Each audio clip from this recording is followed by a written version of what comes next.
여호와를 기쁘게 하는 자, 기쁘시게 하는 자, 하나님을 기쁘시게 하는 자라는 제목으로 여러분과 함께 은혜를 나누려고 합니다.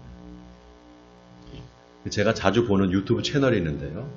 유대인 랍비가 나와서 성경을 풀어주는 그런 채널이 있어요. 유대교 여러분 그 랍비를 한번 보신 적 있습니까?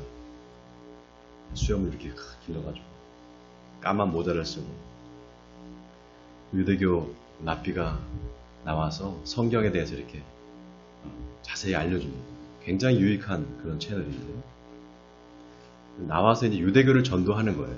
포교를 하는 거죠. 근데 한번 그 유대인 랍비가 나와서 비유로 이야기를 하는 거예요. 자기 집이 이제 그 이스라엘에 있는데 자주 자기가 미국에 간답니다. 미국 LA에 일 때문에 가는데 노스웨스트 항공을 타고 간다는 거예요. 근데 그 노스웨스트 항공을 자꾸 타고 가니까 사람들이 왜 노스웨스트 항공만 타냐, 다른 항공사도 많은데 그렇게 얘기를 하더라는 거예요. 그런데 그 LA를 가려면 노스웨스트 하나밖에 없다는 거예요. 네, 이스라엘에서 자기가 사는 곳에서 이제 LA를 가려면. 그래서 그 얘기를 하면서 종교 이야기를 하는 거예요. 각 종교마다 다 목적지가 다르다는 거예요. 예, 마치 비행기를 타고 우리가 어떤 목적지를 향해 가는 것처럼 각 종교들마다 목적지가 다 다르다는 거예요. 그래서 내가 어떤 종교를 믿는데 목적지가 어딘지를 분명히 해야 된다는 거예요. 그래야만 된다는 거예요. 마치 비행기를 타고 목적지를 여행을 가는데 어디를 갈 건지 먼저 정하고 난 다음에 그 다음에 비행기를 타는 거죠. 똑같다라는 거예요. 그러면서 하는 얘기가 예를 들면 편안하게 내가 죽고 싶다. 편안하게 죽어야 되겠다. 그게 목적이라면 불교를 믿어야 된다는 거예요. 여러분 불교의 그 최종적인 목적지 그거는 잘 죽는 겁니다. 열반이라고 그래요. 열반. 내 욕망의 불길이 타오르는 그 불길이 꺼지는 거 그걸 정멸이라고도 하고요. 열반이라고도 합니다. 그러니까 잘 죽는 거예요. 불교가 말하는 그 최종 목적지는. 자, 그러면 기독교는 뭘까? 기독교는 천국에 가는 게 목적입니다. 그러니까 천국에 가길 원하는 사람, 그 사람은 기독교라는 비행기를 타야 된다는 거예요. 그럼 유대교는 뭐냐? 유대교는 다르다는 겁니다. 어떻게 다르냐? 잘 죽는 것도 아니고요. 또 죽어서 천국에 가는 것도 아니고. 그럼 뭐냐? 하나님을 기쁘시게 하는 거예요. 하나님을 기쁘시게 하는 게 그게 유대교가 존재하는 목적이라는 겁니다. 제가 그 얘기를 들으면서 저거 우리 기독교 건데 쟤들이 저거 자기들이 이렇게 얘기를 하네. 그런 생각이 들었어요. 여러분 누가 여러분한테 당신은 왜 예수를 믿습니까? 왜 하나님을 믿습니까? 그 목적이 뭡니까? 이렇게 물어보면 여러분 뭐라고 답하시겠습니까? 당신 예수 믿는 목적이 뭡니까? 왜 예수를 믿습니까? 이렇게 물어본다면 여러분 뭐라고 답을 하시겠어요? 여러분 우리가 죽어서 천국에 가는 거 이게 우리가 예수를 믿는 궁극적인 목적일까요? 네? 우리가 죽어서 천국 가는 거 이게 우리가 예수를 믿는 궁극적인 목적일까요? 아닙니다. 그럼 뭐냐? 하나님을 기쁘시게 하는 거 이게 우리가 예수를 믿는 궁극적인 목적입니다. 아니 목사님 그게 무슨 말입니까? 예수 믿는 목적이 천국 가는 거죠. 그게 우리 예수 믿는 목적 아닙니까?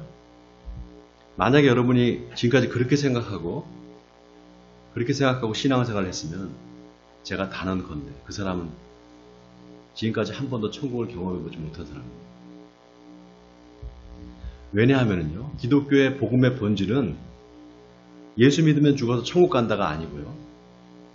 예수 믿으면 죄사함의 구원을 얻는답니다. 여러분 이거 아멘입니까? 내가 죽어서 천국 가는 거 그게 복음의 본질이 아니라 내가 예수를 믿으면 죄에서부터 구원받는다. 죄사함의 구원을 얻는다. 그게 복음의 본질입니다. 둘이 뭐가 다른가? 같은 말 아닌가? 아닙니다. 예수 믿으면 천국 간다. 이거는 미래에 이루어질 일이죠. 그죠? 예수 믿으면 천국 간다. 죽어서 가는 거잖아요. 그죠? 미래에 이루어질 일입니다. 근데 예수 믿으면 죄사함의 구원을 얻는다. 이거는 현재형이에요. 이건 현재형입니다. 여러분, 죄사함의 구원이라는 게 뭘까요? 죄사함의 구원. 죄로부터의 구원이죠. 다시 말해서 죄로부터 자유를 누리는 겁니다. 죄로부터 자유하는 거예요.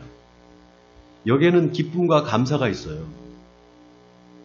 내 죄가 없어지고 내가 하나님의 자녀가 됐다. 내가 죄에서 구원받았다. 여기에는 엄청난 기쁨과 감사가 있는 겁니다. 이게 우리 삶을 움직이는 원동력이 됩니다. 아멘입니까? 이게 우리 삶을 움직이는 힘이 되는 거예요.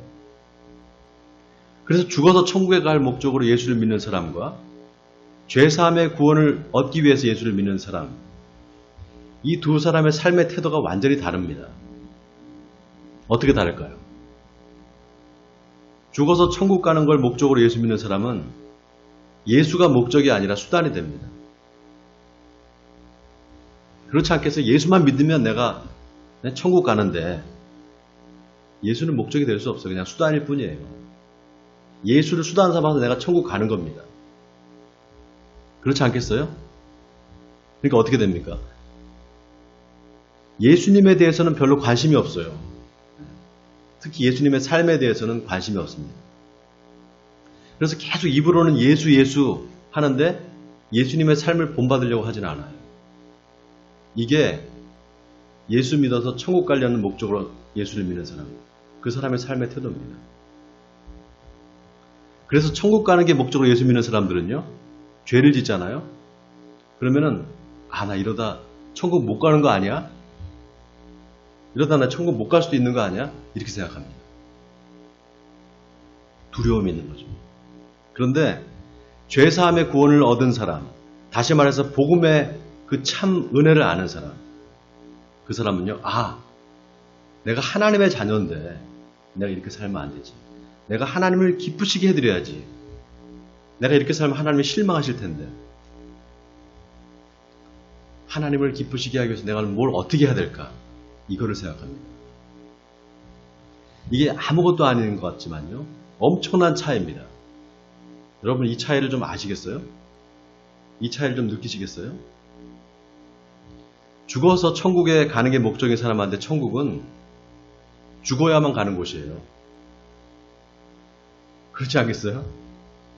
죽어서 천국 갈 목적으로 예수 믿는 사람한테 천국이라는 것은 죽어서 갈 곳입니다. 그 사람은 그런 사람은 살아서는 절대로 천국을 경험할 수가 없어요. 그래서 예수님께서 하신 아주 유명한 말씀이 있습니다. 하나님의 나라는 여기 있다 저기 있다가도 못하리니 하나님의 나라는 너희 안에 있느니라. 여러분, 이 말씀이 얼마나 의미심장합니까? 이 말은 죽어서 갈 천국만, 그것만 생각하고 이 세상을 살지 말라는 거예요. 얼마든 이 세상에서 천국을 경험할 수 있다는 겁니다. 어떻게 경험할 수 있느냐? 하나님을 기쁘시게 하면 돼요. 하나님을 기쁘시게 하는 삶을 살면 됩니다. 예수님이 그런 삶을 사셨어요. 바로 예수님이 그런 삶을 사셨습니다. 그런 의미에서 오늘 본문은 하나님의 나라, 천국에 대해 이야기를 합니다. 자, 오늘 본문 1절을 보세요. 왕의 마음이 여호와의 손에 있음이 마치 본물과 같아서 그가 임의로 인도하시느니라. 자, 여러분, 시골에 가면 논이나 밭에 물을 주기 위해서요, 비가 내리면 그 물을 다 받아놓는 그 뚝이 있습니다. 뚝을 쌓아서 그거를 보라 그래요. 보. 거기에 이렇게 가둬놓은 물을 보의 물이라고 합니다. 비가 안 와서 이제 날이 가물잖아요. 그러면 그 보의 문을 여는 거예요. 그래서 논밭에다가 물을 쫙 공급해 줍니다. 이걸 솔로몬이 비유로 이제 설명을 하면서 왕의 마음이 여호와의 손에 있음이 마치 그 보의 물과 같다는 거예요. 자, 여기서 왕은 누구를 말하는 걸까요? 네? 하나님 말하는 것 같아요. 잘 읽어보셔야 돼요. 왕의 마음이 여호와의 손에 있음이 그랬어요. 왕이 하나님이면 이게 말이 안 되잖아요. 그죠? 이 왕이 도대체 누굴까? 이 주석을 찾아보면요, 세상에 있는 모든 군왕들을 말한다 이렇게 써 있어요. 그러니까 하나님께서 이 세상을 다스리시는 분이다. 모든 세상의 그 왕들을 다 세우시고 그 왕들의 마음을 다 주관하셔서 세상을 다스리시는 분이다. 이 뜻입니다. 하나님의 절대적인 주권을 말하는 거죠. 근데 저는 이 구절을 읽으면서 이 왕이 다윗 왕을 말하는 게 아닐까 그렇게 생각했어요. 솔로몬이 자기 아버지 다윗 왕을 생각하면서 이 글을 쓴 게 아닐까 그렇게 생각이 들더라고요. 왜냐 하나님이 다윗을 볼 때 저는 내 마음에 합한 자다 이렇게 말합니다. 하나님이 다윗을 보시니까 얘가 너무 하나님을 사랑하는 거예요. 그래서 내가 보니까 이 다윗이 내 마음에 합한 자다 이렇게 말씀하셔요. 자, 왕의 마음이 여호와의 손에 있다. 이 말은 다윗 왕의 마음이 하나님의 손 안에 있다는 겁니다. 다시 말해서 다윗 왕의 마음과 하나님의 마음이 하나라 이 말이에요. 근데 그게 마치 보의 물과 같아서 하나님이 임의로 다 인도하신다는 거예요. 여러분 이 말씀이 참 기가 막힌 게요. 하나님께서 이 말은 하나님께서 더도 덜도 없이 다 필요에 따라서 공급해 준다 이 말입니다. 모든 사람들한테 그 필요를 다 충족해 준다 이 말이에요. 근데 우리는 어떻습니까? 우리는 욕심을 냅니다. 욕심을 내서 기도하죠. 하나님 더 주시옵소서. 더 주시옵소서 더. 하나님 보시기에 얘가 자꾸 필요가 없는데 자꾸 달라고 하네. 그렇게 생각하시는 거예요. 야고보서에 보면은요. 너희 중에 싸움이 어디서부터 다툼이 어디서부터 나오느냐. 너희 지체 중에서 싸우는 정욕으로부터 나는 것이 아니냐. 너희가 얻지 못하면 구하지 아니하기 때문이요. 구하여도 받지 못하면 정욕으로 쓰려고 잘못 구하기 때문이다 그랬습니다. 잘못 구한다는 거예요. 정욕으로 쓰려고. 필요가 없는데 자꾸 구한다는 거예요. 여러분 그래서 우리가 이렇게 생각해야 돼요. 기도를 하는데 하나님이 그 기도를 안 들어주셔. 그러면은 왜 하나님이 기도를 안 들어주시지? 하나님이 안 계신 거 아니야? 이렇게 생각할 게 아니라요. 아, 하나님이 나보다 더 필요한 곳에다가 이걸 주시려나 보다. 이렇게 생각해야 됩니다. 나중에 주시겠지. 지금 급한 게 아니니까 나중에 주시겠지. 이렇게 생각하면은요, 우리 마음에 평안이 찾아와요. 예수님께서 그러시잖아요. 너희가 무엇을 먹을까, 무엇을 입을까. 염려하지 말라. 이건 다 이방인들이 기도하는 거다. 너희 하늘 아버지께서 이 모든 것이 너에게 있어야 할 줄 아시느니라. 마치 농부가 보의 물을 열어서 논이나 밭에다가 그 갈급한 갈라진 땅에 심각한 땅부터 물을 공급해 주는 것과 같다 이 말입니다. 그런즉 너희는 먼저 그의 나라와 그의 의를 구하라. 그리하면 이 모든 것을 너에게 더하시리라. 그의 나라와 그의 의를 구하라. 바로 하나님의 나라와 하나님의 의를 구하라는 겁니다. 그래서 여러분 하나님의 나라는요. 내 삶의 주인이 내가 아니라 바로 하나님이시다. 이거를 인정하는 사람이 들어가게 됩니다. 자, 오늘 본문 2절을 우리 같이 한번 다 같이 한 목소리 읽어볼까요? 본문 2절을 읽겠습니다. 자, 시작. 사람의 행위가 자기 보기에는 모두 정직하여도 여호와는 마음을 감찰하시느니라. 어떤 사람이 자기 집에서 키우던 강아지를 잃어버린 거예요. 근데 이 강아지가 비싼 강아지예요. 이 강아지를 찾기 위해서 사진을 찍어가지고 포스터를 만든 겁니다. 강아지를 찾습니다. 그리고 밑에다가 찾아주는 사람한테 보상하겠습니다. 이렇게 써놓은 거예요. 예를 들면. 근데 마침 어떤 사람이 그 강아지를 보호하고 있다가 그 연락을 한 겁니다. 당신이 찾는 강아지가 이게 맞습니까? 맞다고. 한참 감사하다고. 강아지를 이제 돌려준 거예요. 찾아준 거죠. 자, 강아지 찾아준 사람이 의로운 일을 한 거잖아요. 정직한 일을 한 거죠. 그죠? 좋은 일 한 거고. 그런데 그 사람이 그 강아지를 주인한테 돌려준 게 그 의도가 뭐냐는 거예요. 네? 어떤 마음으로 돌려줬냐는 겁니다. 처음에 강아지를 보고 야, 이 강아지 참 불쌍하다. 주인을 잃어버렸는데 너무 불쌍하다. 주인 찾아줘야지 이렇게 생각했는데 보니까 강아지가 비싼 강아지인 거예요. 네? 뭐 한 마리에 한 뭐 500만 원 이런 그런 강아지도 있다면서요. 강아지 한 마리 500만 원씩 하고. 그러니까 이제 욕심이 생긴 거예요. 아, 이거 내가 그냥 집에 들어가서 키워야 되겠다. 그러다가 보니까 아파트에 벽보가 붙어 있는 거예요. 포스터가. 강아지 찾습니다. 그리고 밑에 보니까 찾아준 사람한테 보상하겠습니다. 이렇게 써 있는 거죠. 그래서 전화를 해서 당신 강아지가 맞냐? 맞다. 돌려줬다고 생각해 보세요. 누가 봐도 좋은 일을 한 건데 그 사람의 마음의 동기가 뭐냐는 거예요. 강아지를 돌려준 사람이 아, 이건 내가 참 좋은 일 했다. 에? 내가 참 좋은 일 했다. 내가 정직한 행위를 했다. 이렇게 생각할 수 있어요. 그러나 하나님은 그 사람의 마음을 감찰하신다. 그 마음의 의도를 꿰뚫어 보신다라는 거예요. 또 어떤 사람이 남의 칭찬하는 말을 잘하는 거예요. 아, 당신은 참 말도 잘하고 똑똑하고 멋집니다. 멋있습니다.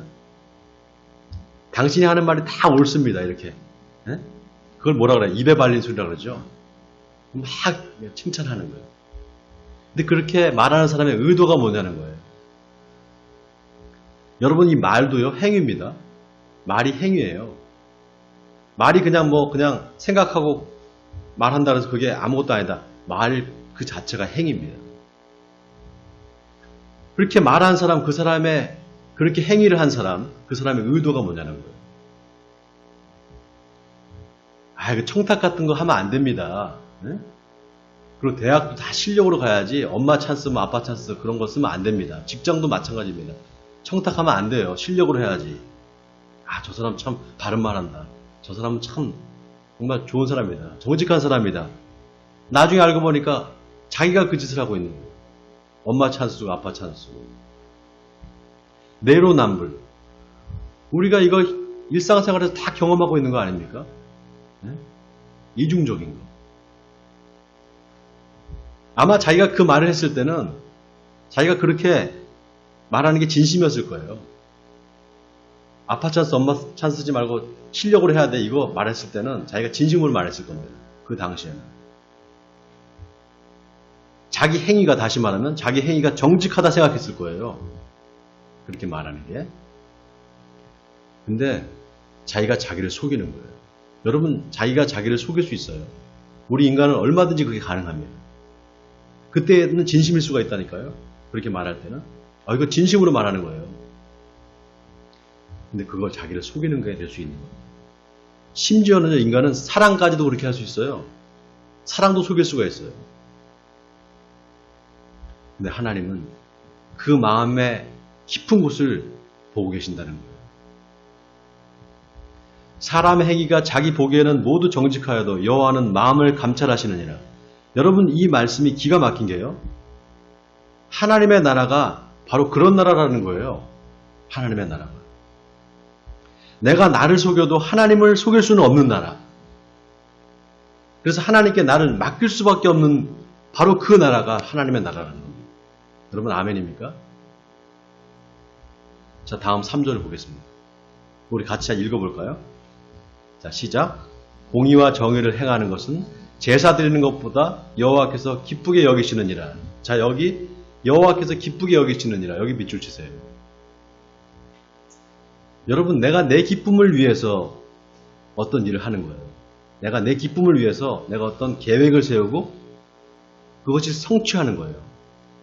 그때 어떻습니까? 기쁨이 오죠. 아, 내가 이걸 해냈구나. 내가 목표를 세우고 그거를 달성했을 때 기쁘잖아요, 마음이. 근데 그 기쁨이요, 그렇게 오래 가지는 않습니다. 왜냐? 더 큰 목표가 생기거든요. 전세 살다가 열심히 돈을 벌어서 20평 아파트를 하나 장만한 거예요.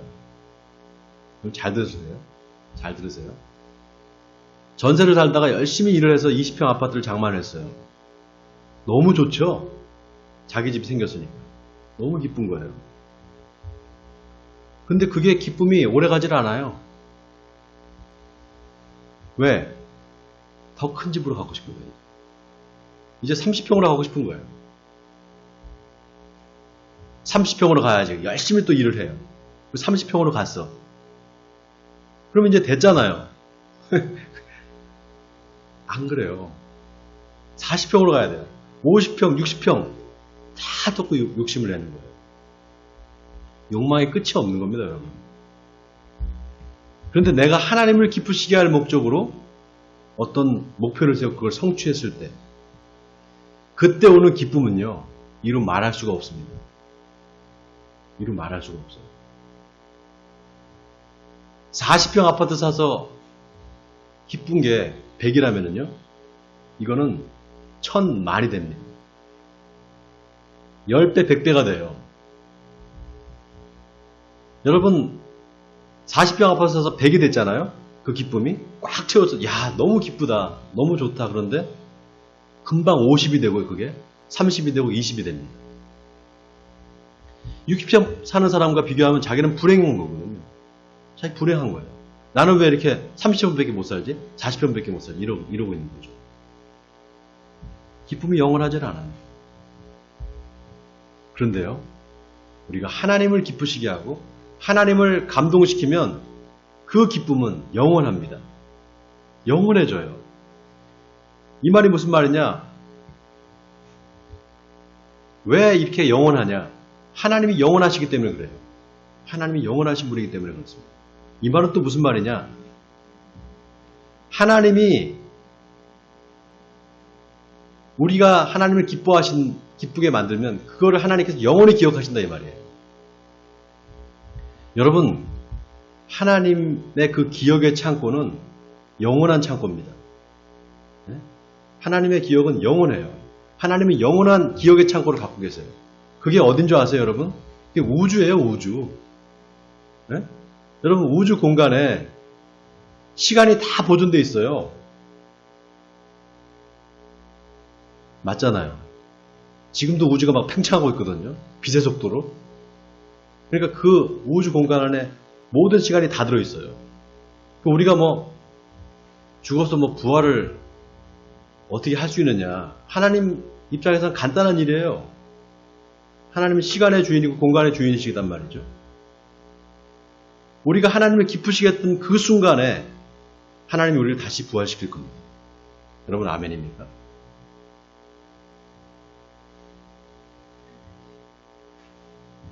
자, 하나님이 영원히 우리가 한 하나님을 기쁘시게 해드린 그 사건을 영원히 기억하시는데, 자, 그러면 하나님이 뭘 기뻐하시느냐?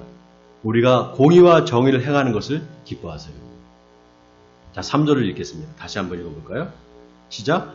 공의와 정의를 행하는 것은 제사 드리는 것보다 여호와께서 기쁘게 여기십니다. 자, 여기 제사 드리는 것, 여기 밑줄 주세요.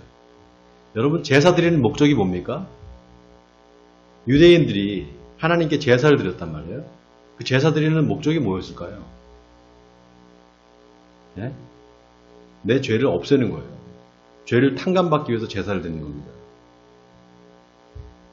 지금으로 말하면요, 일주일 내내 죄를 짓고 살다가 교회에 와서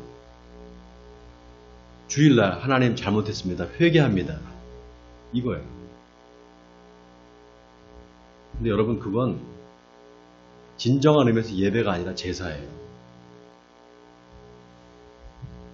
여러분, 예배와 제사의 차이가 뭔지 아세요? 예배와 제사의 차이가 뭘까요? 네? 구원의 기쁨과 감격이 있느냐 없느냐, 그 차이예요. 예배는 구원의 기쁨과 감격이 있어요. 다시 말해서 죄사함의 기쁨이죠. 죄사함에 대한 감사예요. 근데 제사는 늘 회개만 있어요. 주일에 교회 나와서 하나님 잘못했습니다. 용서해 주세요. 맨날 이 기도만 하는 사람, 그 사람은 예배를 드리는 게 아니라 제사를 드리고 있는 거예요. 아까 제가 죽어서 갈 천국, 그걸 목적으로 예수를 믿는 사람, 그 사람이 바로 그 사람이 드리는 예배가 제사일 가능성이 많아요. 그런 사람이 드리는 예배. 그러나 죄사함의 구원을 얻은 사람, 다시 말해서 이 복음의 진리를 아는 사람, 복음의 참 은혜를 아는 사람, 그 사람이 드리는 예배는 하나님께서 받으십니다. 그 사람이 드리는 것은 제사가 아니라 예배예요. 구원의 기쁨과 감사가 있기 때문입니다. 그래서 하나님께 드리는 예물도 다 감사의 예물이에요. 여러분, 예수님이 십자가에서 우리 죄를 사해 주셨다. 그래서 내 죄가 이미 없어졌다. 이게 굉장히 중요한 우리 삶의 스타트 포인트입니다. 우리 삶을 시작하는데 그 출발점이 돼야 돼요. 복음을 믿고 죄사함의 구원을 믿는 사람, 다시 말해서 은혜를 아는 사람은 어떻게 하면 하나님을 기쁘시게 할까? 그 스타트 포인트가 다른 거예요. 근데 그저 예수 믿고 천국 갈 목적으로 예수 믿는 사람, 그런 생각을 할 수가 없어요. 왜냐? 스타트 포인트가 다르기 때문에. 제가 이걸 쉽게 설명해 드릴게요. 누가 여러분들한테 당신 열심히 일을 하면 내가 100억을 줄게, 이렇게 약속했다고 생각해 보세요.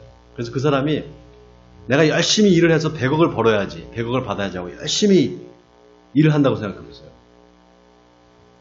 여러분, 기독교의 믿음은 그런 게 아니에요. 기독교의 믿음은 그런 게 아닙니다. 내가 아무것도 한 게 없는데 그냥 100억을 나한테 쭉 준 거예요. 내가 100억을 받은 거예요. 아니, 왜 나한테 이렇게 큰 돈을 주십니까? 내가 아무것도 한 게 없는데? 물어봤더니 선물이라는 거예요. 은혜라는 거예요. 아니, 나는 이런 걸 받을 자격이 없는데 제가 그럼 뭘 해야 됩니까? 이 은혜를 어떻게 갚아야 됩니까? 그렇게 생각하면서 열심히 일하는 사람, 그게 기독교의 믿음이에요. 여러분, 아멘입니까? 내가 천국 가기 위해서 열심히 하나님의 일을 하고 봉사를 하고 그래서 천국 가는 게 아니라 예수님을 믿는 순간 갑자기 내 마음에 이미 천국이 이루어지는 겁니다. 그래서 다음 4절이 아주 기가 막혀요. 눈이 높은 것과 마음이 교만한 것과 악인이 형통한 것은 다 죄니라 그랬습니다. 자, 여기 죄, 뭐가 죄냐? 남의 물건을 훔치고 도둑질하고 사기를 치고 이런 거 다 죄잖아요. 그죠? 그런데 오늘 이 솔로몬이 말하는 죄는 그보다 더 근본적인 죄예요. 바로 하나님과 멀어지고 단절된 상태. 이걸 죄라고 말하는 겁니다. 그래서 자세히 보면은 솔로몬이 3가지 죄를 말해요. 첫째, 눈이 높은 것. 두 번째, 마음이 교만한 것. 셋째, 악인이 형통한 것. 이게 다 죄라는 거예요. 자, 눈이 높은 것. 뭡니까? 남을 내려다보는 거예요. 남을 깔보는 겁니다. 여러분, 은혜를 모르는 사람은 뭐라고 합니까? 은혜를 모르는 사람, 은혜를 원수로 갚는 사람, 뭐라 그러죠? 네? 배은망덕한 사람이라고 그래요. 배은망덕한 사람. 은혜를 받았는데 그거를 은혜라고 생각하지 않고 배신하는 거죠. 예수님의 비유 중에 여러분 아주 유명한 비유가 있잖아요. 달란트의 비유. 이 달란트의 비유가 바로 이 배은망덕을 말하는 거예요. 어떻게 시작이 됩니까? 어떤 사람이 타국에 갈 때 그 종들을 불러 자기 소유를 맡긴 것 같으니 자기 거를 다 맡긴 거예요. 남의 거 맡긴 게 아니라 자기 거를 다 맡긴 겁니다. 각각 그 재능대로 한 사람에게는 금 5달란트를, 한 사람에게는 2달란트를, 한 사람에게는 1달란트를 주고 떠났더니 이렇게 시작됩니다. 재능대로 맡겼다. 그 사람의 능력대로 맡겼다는 겁니다. 여기서 탤런트라는 말이 나왔잖아요. 우리 연기자들, 유명한 그 탤런트들, 여기서 나온 말이에요. 그 재능. 그러니까 다 능력별로 맡겼으니까 능력에 따라서 하면 되는 거예요. 나중에 근데 돌아보니까 어떻게 합니까? 5달란트 받은 종과 2달란트 받은 종은 각각 5달란트, 2달란트를 남겼어요. 근데 이 1달란트 받은 종 어떻게 합니까? 땅속에 묻어놨다가 주면서 당신 겁니다, 받으세요, 이렇게 하잖아요. 여러분, 왜 그랬을까요? 이 사람이 왜 그렇게 했을까요? 왜 저 사람들한테는, 왜 쟤들한테는 많이 주고 나한테는 적게 주는 거야? 이렇게 생각한 거예요. 여러분, 누가 선물을 주는데, 아, 이런 싸구려를 줘, 이거? 픽 던진다고 생각해보세요. 그 사람 어떤 사람입니까? 눈이 높은 사람이죠. 눈이 높은 사람이에요. 예수님 당시에 여러분, 금 한 달란트가 얼마인 줄 아세요? 금 한 달란트가 얼마나 무게가 나가느냐면요. 지금으로 얘기하면 34kg이에요. 금 한 달란트가. 34kg. 34g이 아니라. 34kg면 얼마냐? 지금으로 말하면 20억이에요, 20억. 네? 20억을 주고 한 거예요. 근데 고마운 줄을 모르는 거예요. 5달란트는 얼마예요, 그러면? 100억이에요. 2달란트는 40억이에요. 엄청난 돈을 주고 한 거예요. 네? 고마운 줄 모르는 겁니다. 우리가 예수님을 믿고 하나님의 자녀가 됐다. 여러분, 이걸 돈으로 환산할 수 있을까요? 네? 돈으로 환산하면 얼마의 가치가 있을까요? 돈으로 환산할 수가 없어요. 영원의 생명을 어떻게 돈으로 환산합니까? 영원히 사는 영원의 생명을 우리가 받았는데 돈으로 환산할 수 없어요. 그런데 감사하지 않고 불평불만부터 하는 겁니다. 그거 죄라는 거예요. 눈이 높은 자. 죄라는 겁니다. 그 다음에 두 번째, 마음이 교만한 거. 이건 뭡니까? 하나님의 의의를 드러내지 않고 자기 의의를 드러내는 걸 말해요. 교만한 사람. 하나님을 믿는데, 믿긴 믿는데 여전히 내 삶의 주인이 나은 거예요. 네? 하나님께 맡기지 않고 다 내가 하는 거예요. 그래서 하나님께 묻지 않는 겁니다. 내 마음대로 하는 사람. 묻지 않고 자기 마음대로 하는 사람. 그 사람 교만한 사람입니다. 그래서 교만한 사람은 자기가 뭐든지 다 했다고 말해요. 이거 내가 한 거야 이렇게 말합니다. 자기 자랑을 막 해요. 그게 왜 그럴까요? 자기가 다 했기 때문에 하나님을 위한 게 아니었던 거예요. 여러분, 하나님이 하시는 겁니다. 아멘입니까? 하나님이 하시는 거예요. 내가 한 게 하나도 없어요. 왜냐? 하나님이 제가 뭘 하면 하나님 기쁘게 해드릴 수 있을까요? 이렇게 물어보잖아요. 우리가 하나님, 제가 뭘 하면 하나님 좋으시겠어요? 이렇게 물어보면 하나님이 알려주세요. 뭘 하면 좋을지를. 기도하면은. 근데 그때가 중요해요. 바로 그때가. 그때 내 방식대로 일을 처리하고 싶은 마음이 있거든요. 빨리 하고 싶고 빨리 효과를 보고 싶고 내 방식대로 막 하는 거예요. 여러분, 그거 하나님 기뻐하시지 않아요. 뭐 결과만 좋으면 다 좋은 거 아니냐? 아닙니다. 하나님이 기뻐하시는 방식이 있어요. 그대로 해야 돼요. 그래서 하나님은 행위만 보시지 않고 그 마음을 감찰하신다 이렇게 나와 있는 거예요. 어떤 행위를 했어.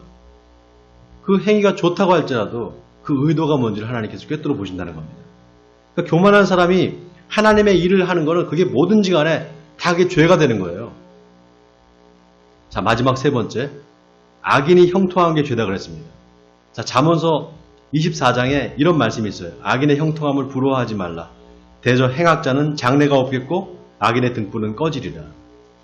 여러분, 오늘 본문이 우리에게 주는 교훈이 뭡니까? 오늘 본문 1절에 왕의 마음이 여호와의 손에 있음이 마치 본물과 같아서 그가 임의로 인도하시느니라. 여기 왕이 다윗 왕이라고 그랬잖아요. 근데 생각해보면 이 왕은 사실 예수님이에요. 예수님입니다. 예수님의 삶을 보면 마치 보의 물처럼 하나님이 인도하시는 대로 가는 거예요. 요한복음 3장에 보면 니고데모가 예수님을 찾아옵니다. 그때 예수님께서 뭐라고 하시느냐 하면 내가 네게 거듭나야 하겠다 하는 말을 놀랍게 여기지 말라. 바람이 임의로 불매 네가 그 소리는 들어도 어디서 와서 어디로 가는지 알지 못하나니 성령으로 난 사람은 다 그러하니라 그랬습니다. 그리고 베드로한테 뭐라고 하셨느냐? 네가 젊어서는 스스로 띠뛰고 원하는 곳으로 다녔거니와 늙어서는 내 팔을 벌리리니 남이 내게 띠띠우고 원하지 아니하는 곳으로 데려가리라. 그렇게 말했거든요. 근데 베드로가 진짜 예수님 말씀처럼 자기 마음대로 어디를 못 가요. 성령의 인도하심을 따라 갈 수밖에 없게 됩니다. 마치 보의 물과 같아요. 자, 그 베드로가 뭐라고 말했는가 하면은 베드로서 2장에서 너희는 택하신 족속이요 왕 같은 제사장들이요 거룩한 나라요 그의 소유가 된 백성이다 이렇게 말했습니다. 그러니까 오늘 본문에 왕의 마음이 여호와의 손에 있음이 마치 보혜물과 같아서 그가 임의로 인도하시느니라. 이 말 속에 이 왕이 누군가? 바로 저와 여러분이라는 거예요. 바로 저와 여러분이라는 겁니다.